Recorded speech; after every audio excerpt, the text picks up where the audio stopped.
Greetings all of my friends from Bangladesh and India. Now I am going to share fever. So our topic is fever, জ্বরের ব্যাপারে আজকের বিষয়, especially those of you who want to learn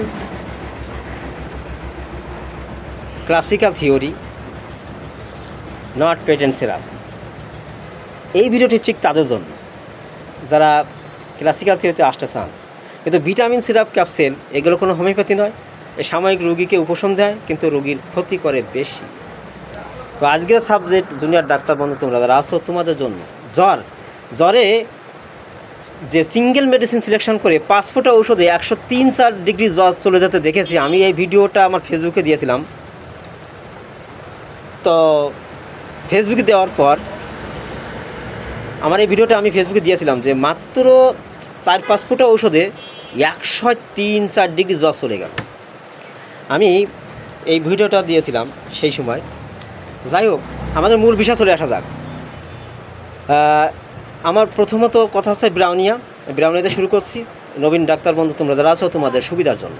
তো ব্রাউনিয়া জ্বরে খেয়াল রাখতে হবে, রোগী জ্বর অবস্থায় কিন্তু পিপাসা থাকবে বেশি, ঠোঁট মুখ শুকিয়ে যাবে, গলা শুকিয়ে যাবে, ঘন ঘন রোগী জল পান করবে, চুপচাপ শুয়ে থাকতে পছন্দ করবে, নড়াচড়া করতে চাইবে না। আর ব্রাউনিয়ার একটা গ্রেট সিমটম হলো রোগী বিকার অবস্থায় বলে আমি বাসায় যাব, আমি বাড়ি যাব, কিন্তু রোগী কিন্তু বাড়ি শোয়া আছে, সে বলে আমি বাড়ি যাব। হোম সিকনেস টান বেশি। জেলসিমিয়াম, তো ব্রাউনিয়া যেমন চুপচাপ থাকতে পছন্দ করে, জেলসিমিয়ামও চুপচাপ থাকতে পছন্দ করে। তাহলে পার্থক্য কি? ব্রাউনিয়া পিপাসা বেশি, জেলসিমিয়ামে পিপাসা নেই, এই হলো পার্থক্য বেশি। জেলসিমিয়ামের পায়ের তলা ঠান্ডা কিন্তু শরীরের উপর অঙ্গের দিক গরম থাকে। নেক্সট আমার আর্নিকা। তো আর্নিকাও রোগী চুপচাপ থাকতে পছন্দ করে, নোটে চোটে চায় না। তাহলে কি হলো? আমার জেলসিমিয়াম, ব্রাউনিয়া, আর্নিকা সব চুপচাপ থাকতে পছন্দ করে। তাহলে আমার পার্থক্য নিরূপণ করতে হবে। আর্নিকার রুগীদের একটা গুরুত্বপূর্ণ বিষয় হলো জ্বর 103-4, অথচ রুগী বলে যে আমার জ্বর হয়নি, আমার জ্বর নেই, আমার ওষুধ লাগবে না ডাক্তারবাবু। ডাক্তার আনার কথা বললে বলে ও ডাক্তার আনতে হবে না, আমার এমনি সেরে যাবে, আমার জ্বর নেই, অথচ তার গায়ে 103-4 জ্বর।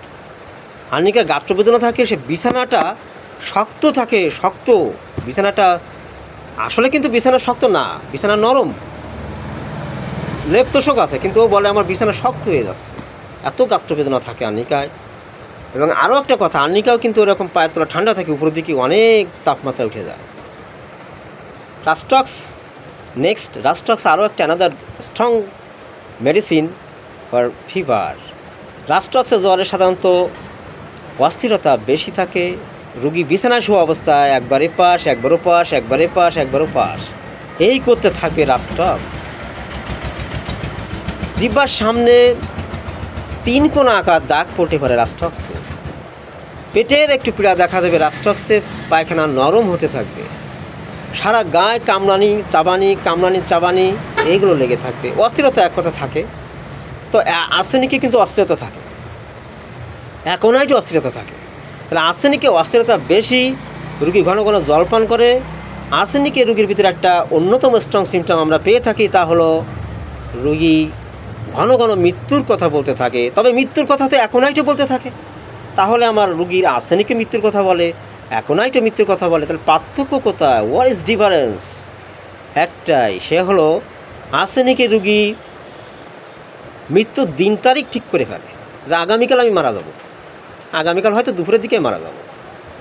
কিন্তু অ্যাকোনাইটে তা বলতে চায় না। অ্যাকোনাইটে আমি মরে যাব, আমি বাঁচবো না মনে হয়, কিন্তু আর্সেনিকের মতো নির্ধারিত টাইম ঠিক করে না। আর্সেনিকের রুগী অস্থিরতা, অ্যাকোনাইটের অস্থিরতা দুজনে বেশি থাকে।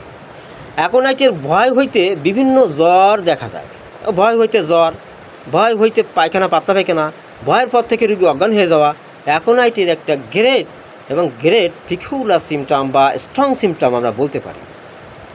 ভয় পাওয়ার পর কোনো রুগী যদি ডায়রিয়া হয়, অ্যাকোনাইট ধনান্তর কাজ করে, ব্যর্থ হয় না বললেই চলে। নিম্ন শক্তি কিন্তু খেয়াল রাখতে হবে। ভয় পাওয়ার পরে ডায়রিয়া অ্যাকোনাইট, ভয় পাওয়ার পর অজ্ঞান হয়ে যাওয়া অ্যাকোনাইট, ভয় পাওয়ার পর জ্বর 103 অ্যাকোনাইট, ছবির মতন।